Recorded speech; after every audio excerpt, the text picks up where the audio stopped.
Avant de commencer l'étude de notre Télim Tête Vav, je voudrais partager une petite anecdote avec vous. Hier, nous avons amené nos enfants au zoo. Et à un moment, un des messieurs qui travaillait pour le zoo nous a proposé de participer à une rencontre avec des lémuriens. Vous savez, ces petits animaux qui sautent un peu partout. Mes garçons étaient bien sûr très excités à l'idée de pouvoir toucher ces animaux. Et puis le monsieur nous dit « Bon, ils ont tous plus de 6 ans, n'est-ce pas ?» Et en fait, mon petit dernier n'a que 5 ans et demi. Je sais, comme il aurait vraiment aimé pouvoir lui aussi rentrer dans la cage avec ses frères et faire cette rencontre avec les animaux. Mais j'ai bien sûr répondu « Non, celui-là n'a que 5 ans et demi. » Le monsieur du zoo m'a dit « Bon, c'est pas grave, si on vous demande, vous n'avez qu'à dire qu'il a 6 ans. Personne n'en saura rien. » Mais je lui ai expliqué que je ne pouvais pas faire ça.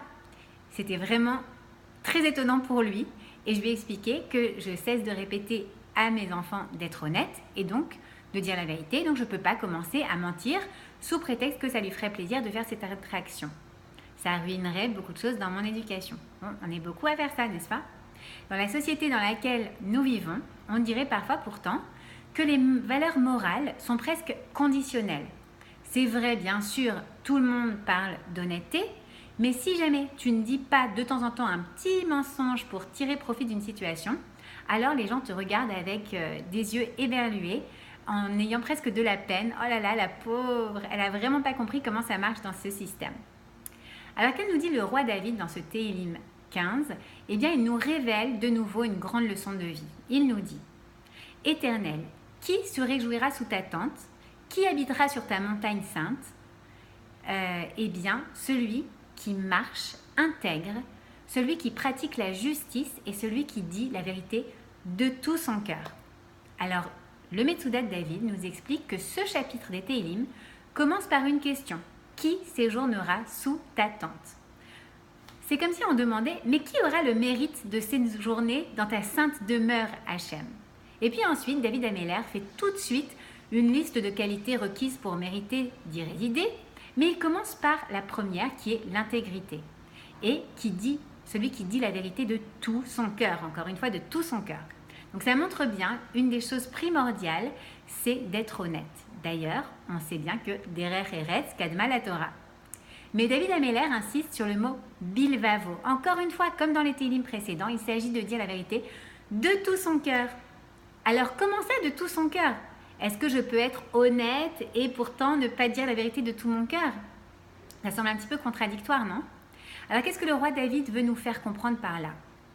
Eh bien, en insistant sur l'expression de tout son cœur, le roi David nous dit, voilà, pour beaucoup de gens, il y a dire la vérité et dire la vérité. Si je ne dis rien de faux, je ne suis pas vraiment malhonnête en quelque sorte. Et pourtant, je sais au fond de mon cœur que le message que j'ai transmis n'était pas le vrai reflet de la vérité. Donc quand le roi David nous dit de tout notre cœur, eh bien il vient nous dire que tu dois être totalement convaincu que ce que tu dis est émet. Il n'y a pas une particule de doute en toi à propos de cette vérité. Prenons un exemple pour mieux comprendre ce concept. Dans le Talmud, dans le traité Makot, on nous parle de l'intégrité supérieure du Rav Safra. Rashi d'ailleurs fait un commentaire à propos de ça en nous racontant une histoire à propos de ce Rav Safra. Alors ce Rav Safra voulait vendre un certain objet et un jour, alors qu'il s'apprêtait à faire le Kiryat Shema, un monsieur rentre comme ça pour lui acheter cet objet. Cet homme lui dit « Ah Rav, dis-moi si je t'achète ton objet pour 100 shekels, ça te va ?» Et le Rav bien sûr il ne pouvait pas répondre, il était en train de faire le Kiryat Shema. Mais dans sa tête, il est dit « Ok, je suis d'accord de lui vendre l'objet à ce prix-là. » Mais l'acheteur, lui, il n'a pas entendu, bien sûr, ce qu'il y avait dans la tête. Et donc, il dit, ah, tu veux pas, ok, c'est pas le prix qui est à ton goût, alors je t'en offre 110 shekels. Et il monta, comme ça, les enchères, puisqu'il n'avait toujours pas de réponse du Rav Safra, qui, lui, terminait sa tefila. Et puis, quand il avait terminé, le Rav Safra regarda l'homme et lui dit, je suis d'accord de te le vendre, et je te le vends à 100 shekels. Alors là, l'homme, il n'en revenait pas. C'est vrai, finalement. Rav Safra, il n'avait pas dit un mot. Il n'avait pas donné sa parole à propos du prix de vente.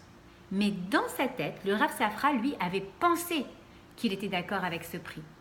Halachiquement, il n'était pas vraiment tenu de revenir à ce premier prix, puisqu'à aucun moment il n'avait dit oui à l'acheteur. Mais on comprend bien maintenant ce que ça veut dire de tout son cœur. Pour Rav Safra, la vérité a une telle valeur qu'il préférera subir une perte financière plutôt que de renier cette pensée qu'il a eue à un moment de vendre l'objet à ce prix. De tout mon cœur, ça veut donc dire que même mes pensées doivent être en accord avec ce que je dis, avec ce que je pense être vrai. David Almeler nous dit que Rav Safra a bien compris la clé pour résider sous la tente d'Hachem, pour vivre sous sa montagne. C'est la vérité. Alors qu'une situation arrive et qu'on peut être amené à se demander si ce qu'on s'apprête à dire est totalement vrai ou non, eh bien le Rav Zelik Pliskin, lui, nous conseille de se poser la question suivante. Si j'étais conscient que mon passeport pour résider dans la maison d'Hachem dépendait du fait que j'allais dire la vérité, alors comment est-ce que j'agirais? Ou qu'est-ce que je dirais dans le moment présent? Et ça devrait aussi nous faire réfléchir à la manière dont on voudrait éduquer nos enfants. Si on veut vraiment les encourager à se rapprocher d'Hachem, à dire la vérité et à être honnête, alors est-ce que mes actions en tant qu'éducateur vont aussi faire passer ce message? Imaginez que vous entendiez un grand boum dans le salon. Vous arrivez en courant et vous voyez la théière de votre mamie en 1000 morceaux par terre. Autour de vous, vous voyez les enfants, les mains derrière le dos comme ça, l'air de dire « Oh là là, c'est pas moi qui fais ça ». Et puis d'un seul coup, un d'entre eux vous dit « Désolé maman, j'ai pas fait exprès ». Si vous le punissez d'avoir été imprudent, alors en un sens, la prochaine fois, c'est vrai, il hésitera peut-être à vous dire que c'était lui le responsable. Alors que si vous lui dites « Écoute chérie, j'apprécie vraiment ton honnêteté, s'il te plaît la prochaine fois, sois plus prudent parce que tu sais à quel point je tenais à cette théière. » Donc quel est le message que va recevoir l'enfant? Maman a apprécié que j'ai dit la vérité. C'est plus important à ses yeux qu'un objet, même si j'ai bien vu que ça lui a fait beaucoup de peine de perdre cet objet. Donc la prochaine fois, je ferai beaucoup plus attention. Mais dire la vérité de tout son cœur, si c'est ça le conseil du roi David dans cette première partie du Teilim Tet-Vav, eh bien c'est vraiment parce que c'est quelque chose sur lequel on peut travailler pour essayer de l'intégrer davantage dans notre quotidien et faire que ce concept devienne totalement nôtre. Dire la vérité de tout notre cœur. Penser également ce qu'on va donner comme vérité à notre interlocuteur. Voilà, à la prochaine fois.